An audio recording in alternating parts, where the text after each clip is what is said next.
Sagittarius rising. How you doing, Sag? This is your reading for the Virgo full moon. There was a total lunar eclipse that happened late on the 13th, for most of the world on the 14th of March. I'm recording this after the event, but I work with 6-month cycles, and obviously eclipse energy is a longer energy than typical lunations. So the messages that come through in this reading are going to serve the Virgo area of your chart for the next 6 months. We're also going to be pulling cards for the Mercury retrograde. Mercury rules Virgo, went retrograde nearly exactly 24 hours after that full moon. And it's retrograding in the sign of Aries. It's going to move into Pisces. We're going to get a couple of cards for each of those signs of what Mercury's intention is for you, my loves. Itala disha la modufala di anima, isha la maduela di anima, ushanima diatu fala di anima. So, hello and welcome. My name's Chloe. I work with card divination, astrology, and as you just heard, and as you can see, I channel multi-dimensional energies through my body, both in the form of physical and vocal light language. All of this brings in healing, attunement, and activation codes to the messages that are going to come through. I read for the rising signs. So for those of you who do not have Sagittarius in the first house, look to the house it does fall in. Look to the themes of that house, as well as all the other meaning you've got going on in the sign of Sagittarius. And it will be as if that Sagittarius energy, wherever it falls in your natal chart, has now energetically moved to the first house. You've just got to add on your own natal chart meaning on top of it and apply that to the messages. For example, I've got Sagittarius in the 5th, so I'd apply the themes of the 5th. I've also got Uranus there, so I'd apply the meaning of that planet as well to the messages that come through. As always, take what resonates, leave what doesn't. Now, before I kick off with your reading, my loves, there is a collective reading where I've broken down the astrology of that full moon, the lunar eclipse, in way more detail of how everything was talking to each other at the exact moment of that full moon. And that forms an energetic blueprint, a download, an activation code. And I like to tap into the most integrated and expansive intention with that, because then you can get a perspective, like a real root perspective of what's showing up in all the little nuances in your own life. With understanding of, okay, oh, this is what it's trying to do.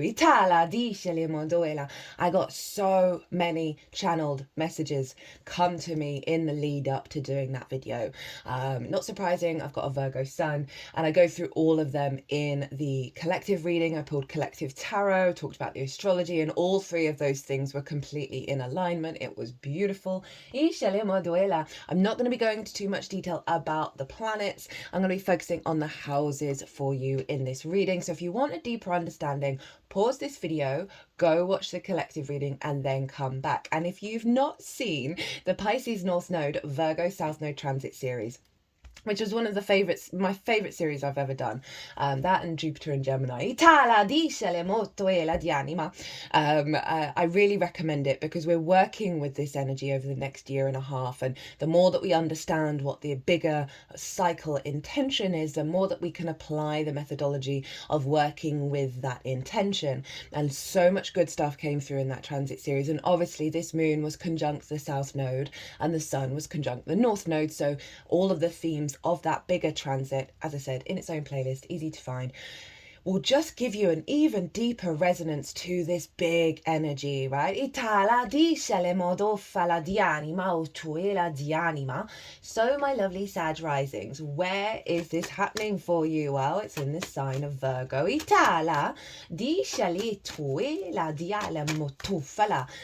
is in your 10th house, right? This is a very powerful transit for you.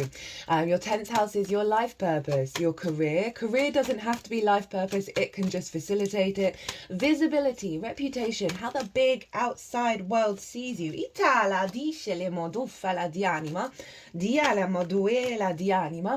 is the peak, right? So in your natal chart, The 10th house is always where the sun was at the peak of its arc on the day that you were born. So it's big sun energy. And I like to envisage a tree in the natal chart. And that is the top of the tree with the leaves that are striving towards the sun, getting the downloads, that sense of expansion. And that's very, very much the 10th house. And so you had a full moon here, but it was a total lunar eclipse.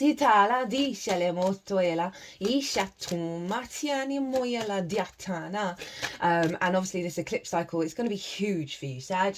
And I talk about why in more detail in your particular sign. That and Gemini as well are always being influenced with the nodal axis being in Pisces and Virgo, because you square one another. It's all about building. Di anima, do fala di anima. So with that full moon being a lunar eclipse in your 10th, there's a letting go of a lot of preconceptions about how your path is going to unfold.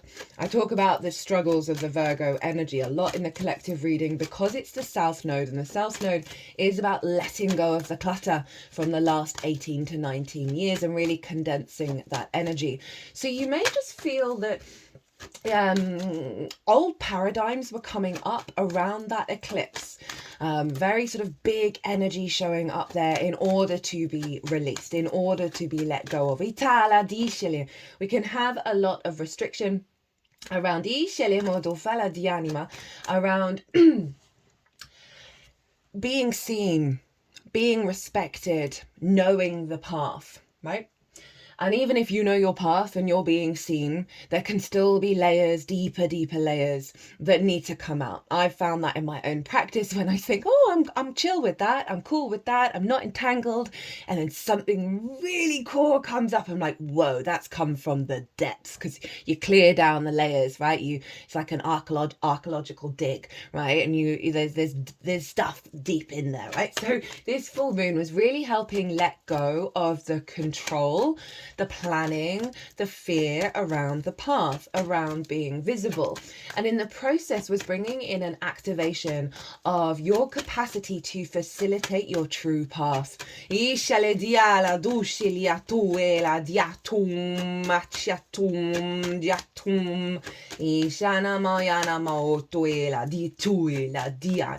For example, you may have found that perhaps an opportunity has fallen through, or you just weren't seen, but that experience,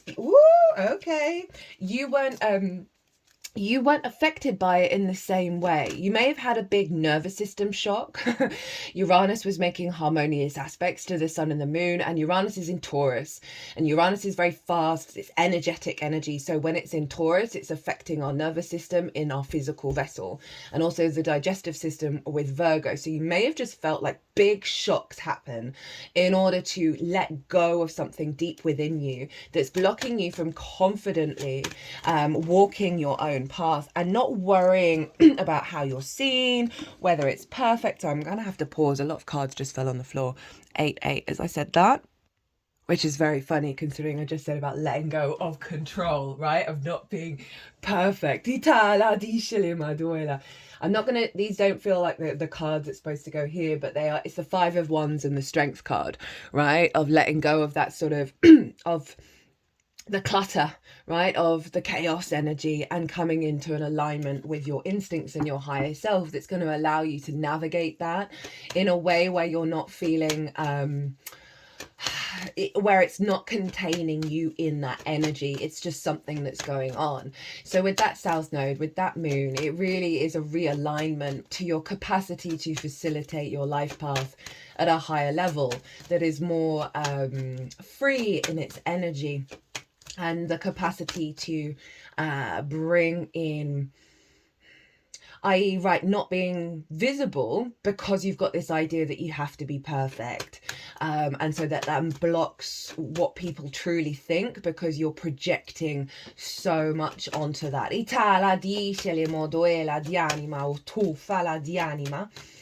So overall, generally a release of block itala di shinima, of you being able to confidently step into that path without thinking you've got to have all the answers, you've got to understand the plan, you've got to be in control at such an intense level. Itala di shilimoduela. And it's allowing more of the true nature of Virgo, of that total desire to facilitate. It's just got to let go of a lot of the issues with it, and that's what the South Node is doing, and condensing it into a finer refinement of your embodiment of that path and your capacity to walk it. The sun was over in Pisces, and the sun was, you know, blocking out the moon, and so that Piscean energy is really powerful with this full moon in Virgo, and that was over in your 4th house of your roots and your foundations, your ancestors, both of blood and soul lineage, parental figures, the roof over your head, and the things that you do in private. Got a stellium going on in Pisces, so there's a real focal point on what's important to your foundations, right? Your figurative foundations of how you build. This is where the root system of the tree is. We actually need a better root system than anything else, right? We can chop down a lot of that tree, and as long as that root system is healthy, the tree's going to grow back. Itala di shilimoduela. So there's a real focal point on how you move forward. Itala di shilimodufala di anima. Based on this deepening of the magic within you, the fact that you've got synchronicities, this very sort of unconditional love of Pisces. It's very fluky in its nature. It's not necessarily the finite energy of Virgo, but all that strength coming from your root system is powering into your life path, right? Of your building from more of a magical space rather than the finite space in terms of the path, and really trusting that what you're infusing into your root system is going to serve the unfolding of the path. Taurus, where Uranus is, they were making harmonious aspects to both the sun and the moon. It was pretty much the only aspect that was going on other than what was in Virgo and Pisces. And Taurus is in your 6th house of work, how you work, being the adult in the room, right? Really liberating a lot of old wounds, of being able to step up to the plate, and really commit to your unique frequency of how you figure things out. It's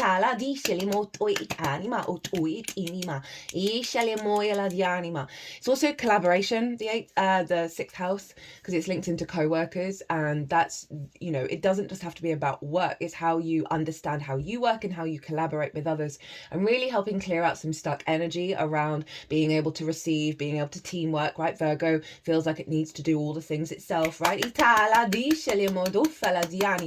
As well as you having a healthier understanding of what it is that you need in your life in terms of relationships, right, of how they work. That shows up in the 6th, in regards to how you're building now. Right, let's get into the tarot. So we've got what's been cleared out with the eclipse, what's being activated with the eclipse that's going to unfold over the next 6 months, and how to work with it, right? How to really, what energy to embody in order to facilitate the most integrated and expansive intention, which is what we've got in pile 2. Right, okay, so what's being closed out for you, my loves, my lovely Sagittariuses? We got the 2 of Cups in reverse.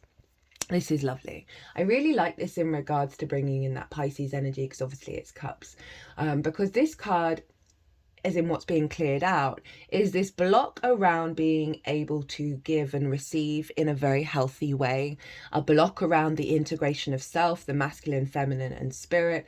But they're both open to receive and they're both open to give, and there's respect, honor, and dignity here. So you may have gone through cycles of perhaps not feeling that in your life path.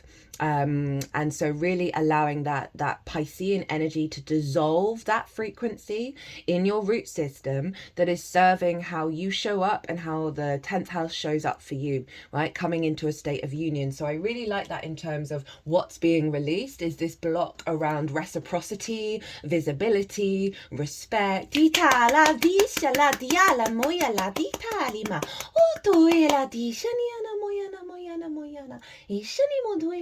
Now remember, life path doesn't have to be career, so it doesn't have to be a full focal point on that, but obviously career energy helps facilitate life path to a greater degree. So for some of you, this may be about a partner, right? Because we've got the 2 of Cups. or that sense of union with the outside world, with source, with something where it's been out of balance, it's not been healthy. Also, it may have been that you've fallen out a bit of love with your career, with what the path is, and you've been working through those blocks, and now it's coming to pass. Right, okay, so what's the most integrated and expansive intention that this eclipse is going to be unfolding over the next 6 months? And it's also tied into the bigger themes of the eclipse cycle, which is a year and a half. For my lovely Sagittarius's big reveal, Queen of Pentacles. Now, it's so interesting that this has come out, given the amount of times I said what you're going to be feeling is a more condensed, receptive energy around Virgo, being able to facilitate the path. And then you get the Queen of Pentacles, which is deeply nourishing, deeply caretaking, grounded, stable, facilitator 101. The Queens are yin in nature. They observe, they strategize, they bring depth and nuance and nourishment to that area. And it's earth energy, it's manifestation in the 3D world. She is cultivating abundance. She is cultivating fertility. And this is the energy that's coming in. You're now activating a deepening of that Virgo energy in your capacity to facilitate it. I literally just sums up pretty much everything that came through in the reading already. Okay, so how to work with this energy. This is what you want to embody with what's going on in the Virgo area of your chart in order to really amplify this Queen of Pentacles. And we have the Eight of Pentacles. I love the Eight of Pentacles. This card for me is the pull your socks up, step up into your incarnation and whistle while you work. I've been going through some stuff at the moment. I had something huge happen over the eclipse that completely dysregulated me. And I'd been feeling so good. I'd been like, my reality is completely shifting. I've never known anything like it. I'm in awe of what's going on. And this thing that happened on the day of the eclipse just absolutely gutted me. And I lost my life force. I lost my desire to get up and do the things that I love, that bring me joy. And I worked through all of that. I've been working through all of that over the last couple of days. Woke up this morning feeling phenomenal. That I was like, I signed up for this. What is this really trying to teach me? I signed up to the joy of existing. And that's a hard thing for us all to sort of figure out, that that's the reality, that we came here for the joy of this 3D experience, whatever's going on, right? And so this feels very relevant in terms of the capacity to get on with the process of mastering this energy, right? With this new alignment that's coming in, and stepping up to your incarnation and not letting yourself get dysregulated and distracting you from your capacity to master your path. I mean, that's so incredibly powerful. And when we step into that space of like, right, I'm here, I'm present, today is a new day, I'm going to do the damn thing. I'm going to redirect my energy and I'm going to put that into practice. And the more that we do that, the more that we put in the work, the easier it gets, and the more fluid and fun and joy that comes through from that is just phenomenal. I mean, it's a very clear message here. Right, what's at the bottom of the deck? We got Jupiter. Hi, the Wheel of Fortune. Fate is changing for you, Sag. Fate, 10 of Swords in reverse underneath, clearing karmic perspectives around how you're supposed to be and what you're supposed to be doing. I love that Wheel of Fortune. As I said, it is the Jupiter energy. Jupiter's over in Gemini at the moment, in your 7th house of the other. That's one-on-one relationships, whether it's business partners, clients, friends, long-term committed romantic relationships, or source, right? So there's an alignment here. Interesting, it wanted to go half on the Two of Cups in reverse and half on the Queen of Pentacles, of that sense of union. And it may be you want more clients. It may be you need a business partner. It may be that you're working together with a long-term lover, and you're building a life together through work, through joy, through companionship, and your relationship with source as well. That the wheel is turning upright. So bear that in mind with whatever may be going on, whatever may be unfolding, because we can also get a lot of this still show up after the eclipse, because we're letting it all out, that big purge of the South Node in Virgo. And trust me with the South Node in the 10th, right? It can feel like opportunities aren't around. It can feel like there's a withdrawal of all of this, and trust the process that what is right for you will come along during all of this. Right.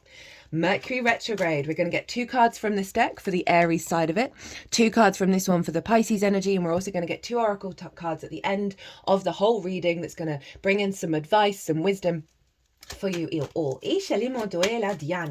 Now, Aries, fellow fire sign, is over in your 5th house of your creation energy, your house of joy. Everything I'm going to say stems from that creation energy. Pleasure, amusement, games.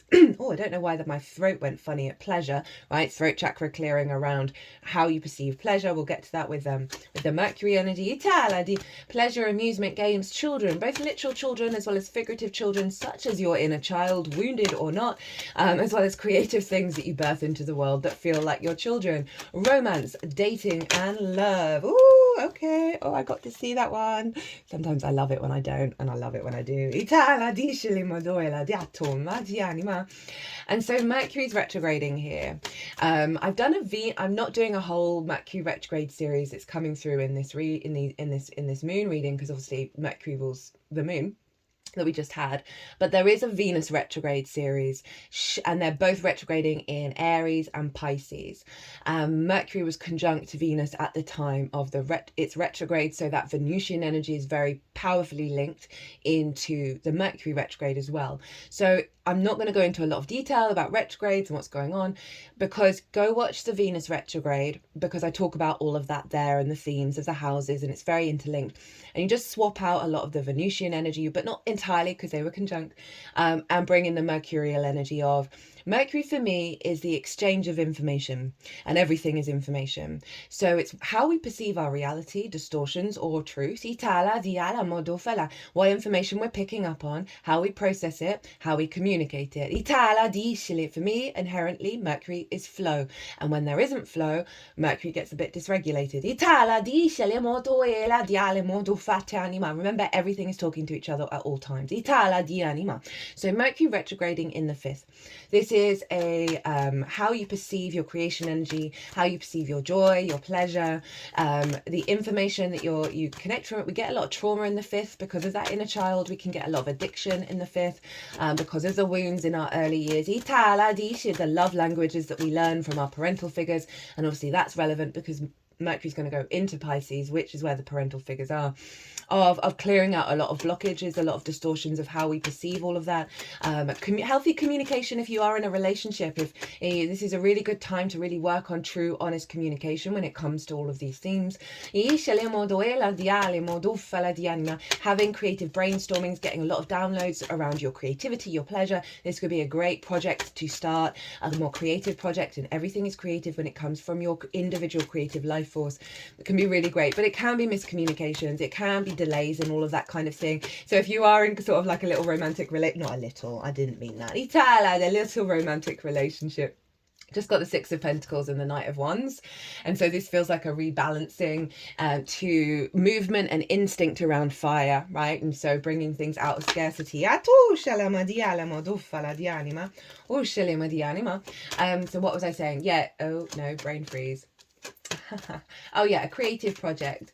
So yeah, miscommunications, or just, not getting the answers that you think you want. Give it all time, let things digest, let it all just settle.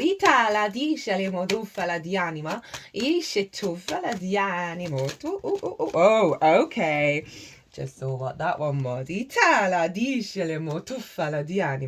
Right, let's do Pisces. So then Mercury is going to move into Pisces, which is your 4th house, which we already talked about, of roots and foundations, your ancestors, both blood and soul lineage, parental figures, roof over your head, and the things that you do in private. It is your literal foundations as well as your figurative ones. So Mercury is helping bring up perhaps some inner child wounds, distorted love languages, pain over previous loves, pain over whether you're you're able to be creative or not, and what that means to you, how you find pleasure, and then bringing all of that information into your fourth house, where the ancestors are, where your parental figure energy is.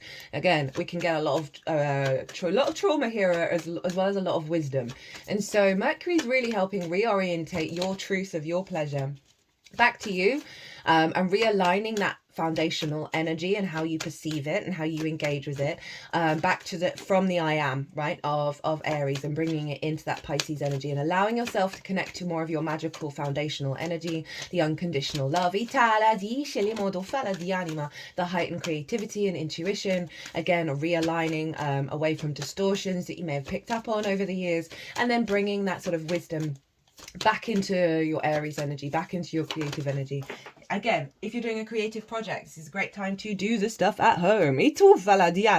Lots of downloads while you're at home. When Mercury's in Pisces, I'm going to get round to at some point putting the details of the retrograde, the dates and stuff in the description box. So if they're not in the description box now, come back. I'll do it at the very least before I do the oracle reading, which was always the last reading, because it's a while, so we don't have to worry. So big stuff around your, like, Mercury's also going to be infusing pleasure and creativity into your foundations. But as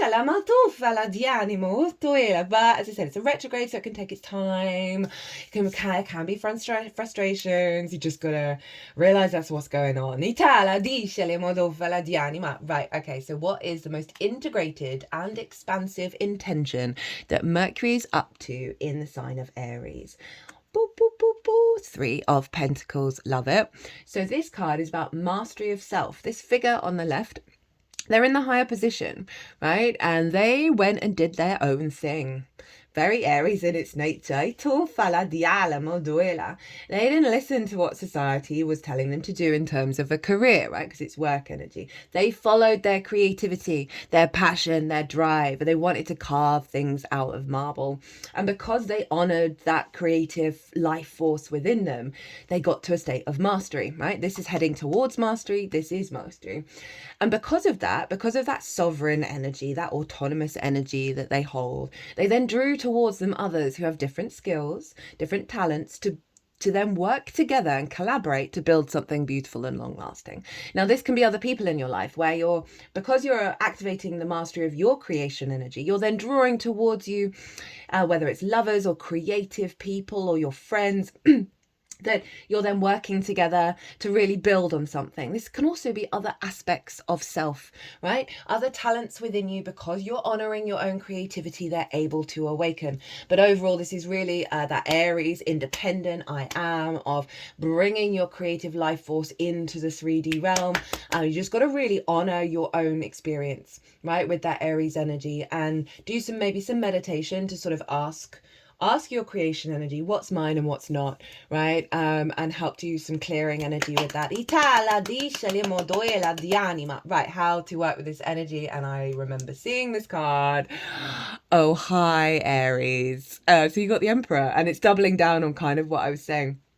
And I'd forgotten while I was reading that one, because my brain memory dumps really quickly. It's brilliant. This is you stepping into your Aries power. This is you got to experience things for yourself, my loves. You got to understand that through that process, you are learning so much. You're gaining so much wisdom. We've got the Ankh there. That is a very powerful energy generator. So you might want to have the vision of the Ankh, or have a picture up and channel that into your creation energy, which is the solar plexus. You know, they're really saying that you're protected as you recalibrate back to the truth of this. And it's not about my way or the highway. It's honoring the I am of self and the I am of everybody else. But they're really wanting you to foster that creative energy, and as they're doing those practices, especially with it moving into the fourth, of asking, well, what's mine? What's my I am? And what I've picked up from everywhere else. And if there's something that you've put to one side, that you've neglected, that you know is like that I am creative energy, go and do it. Go and do it, try it out, play around. It doesn't have to be perfect. And cultivate that sense of, I'm doing this because I'm getting pleasure. I'm doing this because I feel good. I'm enjoying this. This is bringing me joy. At the bottom of the deck, we've got the Eight of Wands alignment. Right, this is in fact Mercury and Sagittarius. See all these ones, they're going all in the same direction. Very, very powerful, right? So this is saying what's going on here is bringing you into an alignment. You don't have to worry about what's unfolding because it is all unfolding in a state of alignment. Okay, they wanted to bring that this energy into that in terms of your life path and your foundations, and it's just sort of doubling down on like just feel like you're really protected at the moment, even if there may be some difficult situations, because it's helping you work through some core blocks that is bringing in this alignment.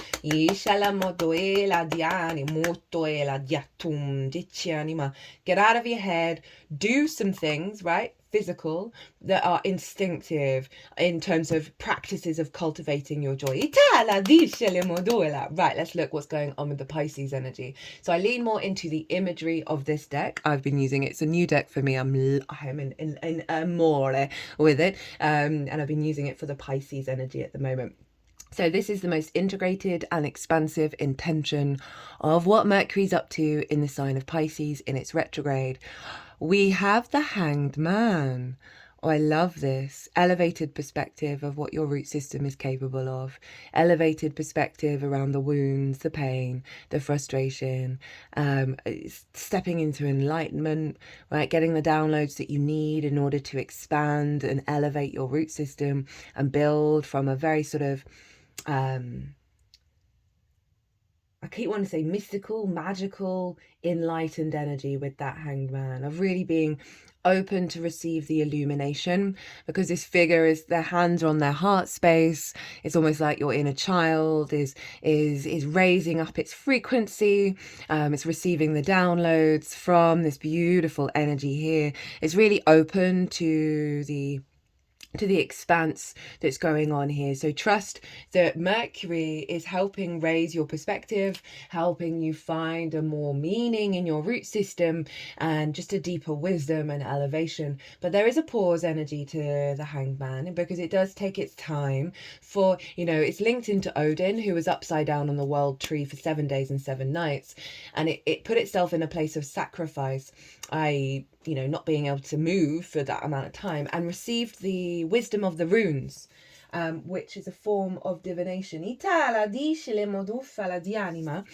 So it's tapping into that capacity to raise your frequency around the synchronicities that you pick up when you're at home, the downloads that you're getting.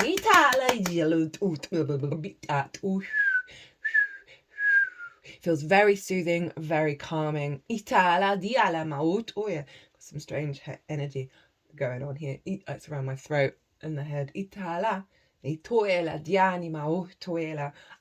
just saw what this card is. So this is how to work with it, right? What to embody to really bring this into being. And Neptune is the Hanged Man, and Neptune happens to be in Pisces in your 4th house. And then we've got the World card, which is Saturn, who is also in your 4th house. Know thyself and the world will open up to you. Focus on the things that bring you life, bring you joy. Look at the opulence of all of this. It's the root chakra, it's the throat chakra, and it's the crown chakra, all working together, of healing the wounds of the root system, of whether you're feeling safe and secure, being able to see clearly, being able to perceive reality. And look, this figure can see themselves very clearly in the water, and they think it beautiful. They are enjoying this experience of who they are in this incarnation. 2 major arcana for that Pisces stuff. We've got Aries showing up. It is the Saturn card. It is this sense of step into your own maturity, of understanding of the truth of you. Again, it's kind of tied into that Neptune energy of the dissolving of the old wounds, the old blocks, and allowing the truth of you to come through very clearly.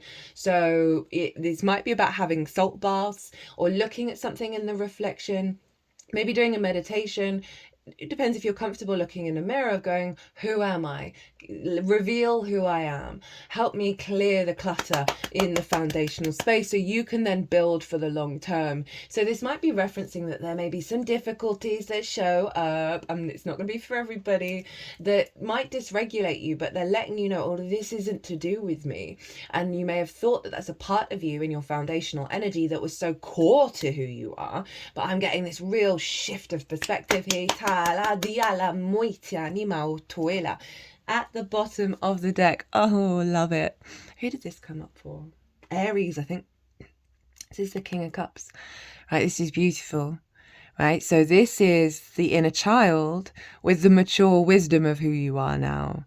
And you're walking together, right? The joy and the youthful energy, your creative energy, your pleasure, your amusement, your games, along with the stability of your foundational energy, this very mature emotional body. Oh, love it. Love it. Deep healing and activations. Oh, I'm here for it. Right, let's get the oracle cards. I'm recording this on Sunday. It's the Sun's day and the sun is in Pisces. No, that's two. We just want the one. Oh, there we go. That doesn't feel right.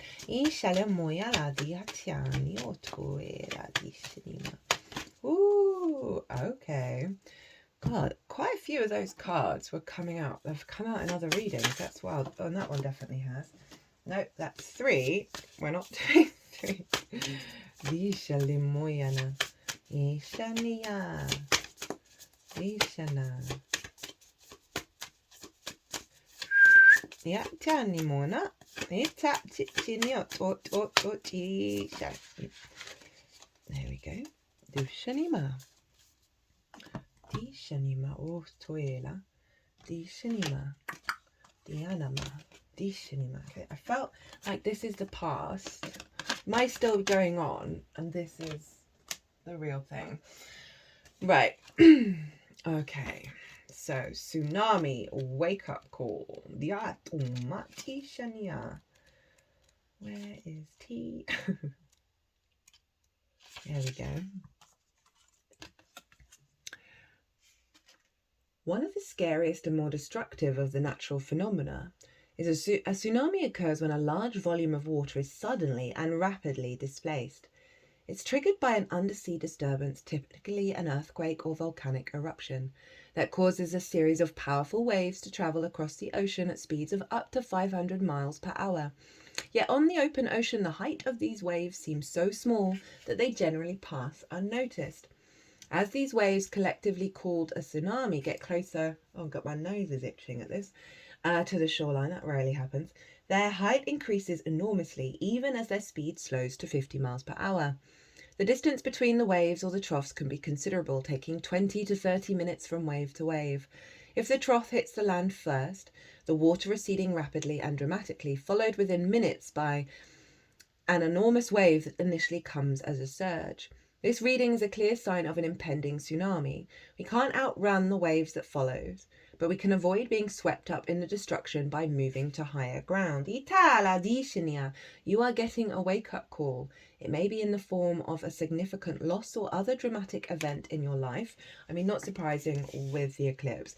Typically, one that you were not prepared for initially.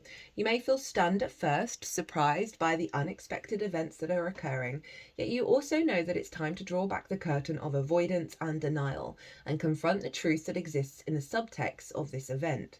You are experiencing a real-life drama, so there is no need to amplify it more than it is already. Often when you look back after something like this has passed, you can recall the signs and foreshadowing it happening. There may have been obvious clues that you ignored or omens that were so subtle they were easy to dismiss as imaginings of the mind rather than the voice of your instincts. There are many anecdotes about animals operating purely on instinct, picking up on clues and naturally seeking higher ground before an approaching tsunami reaches the land. To negotiate this wake-up call, listen closely to your instincts while at the same time seeking the higher ground of spiritual truth. Yeah, it's wanting to go over there, and I really did feel that this doesn't feel like it's coming in that dramatic way.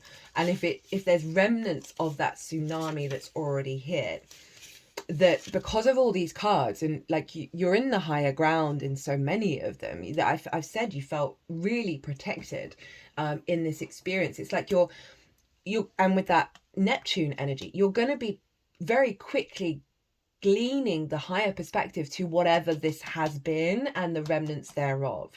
The depth of wisdom that you're going to find through that experience is going to be utterly transformative. And then we have Whale and Breach. This powerful creature of the ocean takes a few great sweeps of his fin and propels himself briefly out of the waters where he spends the majority of his life. He's taking a break from the ordinary earth element in which he lives to exist, even for a few moments, in the realm of blue skies. And Sun, having broken through the skin of the ocean in a magnificent display of fullness and strength. We got that strength card earlier. All Balin whales breach, but none more spectacularly than the humpbacks, considered the acrobats of the family. They arch, stretch, and twist their bodies even as they approach the surface of the water, in what may be an ancient mating ritual, a form of communication, or even a way to remove parasites. In this image, the humpback whale that has burst out of the ocean expresses an almost palpable feeling of release and joy. Often when we manage to change our environment, to break through illusory blockages, that's that, we experience an intense feeling of relief and can let go of any previously held fears and assumptions of what would happen once we did overcome that barrier, whether it's material, emotional, or mental. Simply getting away from the trance of technology for a few hours and spending time in nature is a breach from the trappings of civilization that can suffocate us and prevent us from connecting to Earth. It's time to take a break, not just a coffee break, but a respite from the usual environment you find yourself in. That trip you wanted to take it, go for it. Tired of being indoors, make a point to get outside. You have become so attached to your surroundings that you've created within them an illusion of safety. Yet it is not these things that make you feel safe, rather the familiarity you have imbued in your surroundings have generated this false sense of security. I feel that's linked into whatever happened with this, that was a representation of something that's happened repeatedly in your life that wasn't cool, was karmic in nature, that was not cool, you didn't enjoy it, but because it happened so often, it was familiar, right? It was that familiar pattern that's been shaken up, and now the whale is saying, hey, you're not in that anymore, get out of it. There's relief here. Shake up your energy, go do something different, even if it's like brushing your teeth with a different hand. That signals to the physical realm that you are engaging in different patterns, and that will help magnify the cleansing tsunami drama of it all.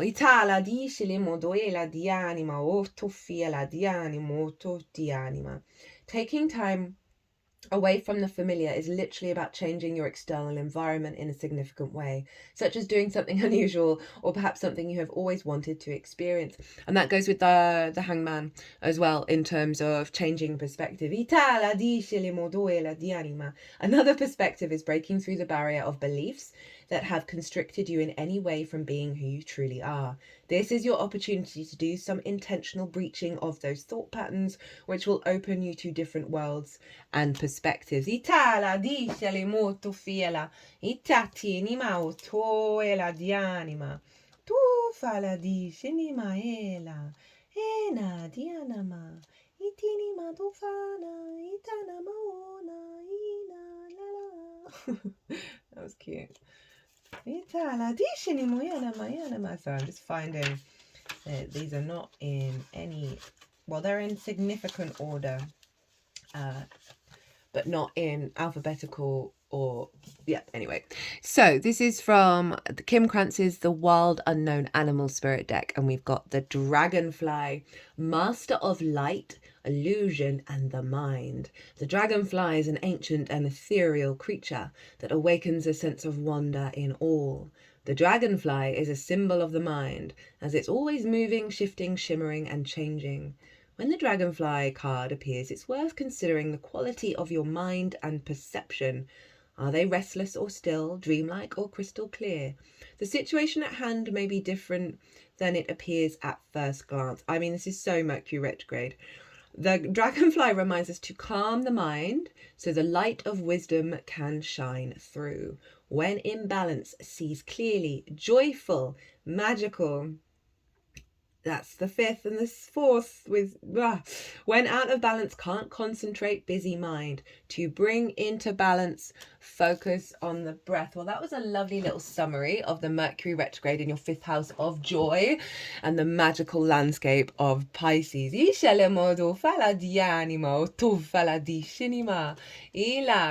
Oh, we got the lion. Let me read that. I'm going to read the buzzwords for that one at the bottom of the deck. Itala. I nearly didn't do it because I was like, this is a bit of a longer video than others. Itala di anima. But considering we had the strength card, there was another reference to, I swear, to the lion. It might have been courage or strength. Patient, regal, a complete master. When in balance, the epitome of peace and strength. When out of balance, withdrawn, too serious.